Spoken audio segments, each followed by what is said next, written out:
बुद्धि का प्रयोग बुद्धिबल। मनोरम नामक वन में एक बहुत ही सुंदर बड़ा सा तालाब था। तालाब चारों ओर से सुंदर सुंदर वृक्षों व फूल पौधों से घिरा हुआ था। तालाब के भीतर मखाने व सिंघाड़े के पौधे लगे हुए थे। तालाब में सदैव पानी की मात्रा बनी रहती थी, क्योंकि उसके निकट से एक स्वच्छ कलकल धारा वाली नदी प्रवाहित होती थी।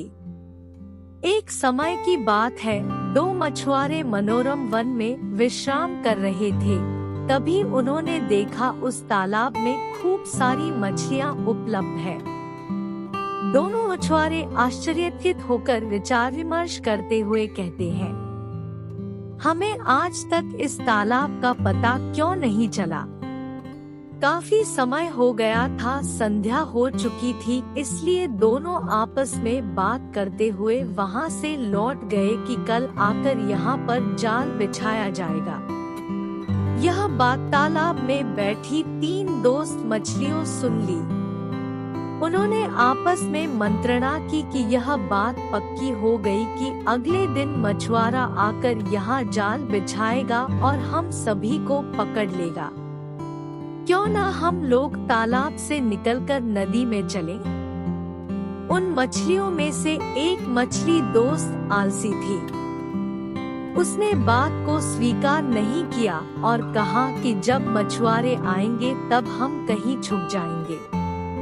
अगले दिन जैसे ही मछुआरा आया, एक मछली दोस्त छलांग लगाकर नदी में भाग गई। आलसी मछली और एक और मित्र भी उन सभी मछलियों के साथ जाल में पकड़ी गई।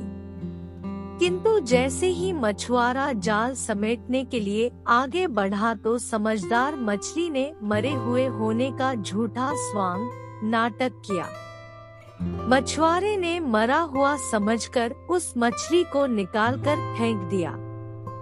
वह मछली अपनी समझदारी का प्रयोग करते हुए उछलकर नदी में भाग गई, किंतु जो आलसी मछली थी वह जाल में पड़ी रही। मछुआरों ने उसे ले जाकर बाजार में बेच दिया। इस प्रकार उसके प्राण निकल गए। अतः बुद्धि का प्रयोग अवश्य करना चाहिए। बुद्धि का प्रयोग करके ही हम विकट परिस्थितियों में बच सकते हैं।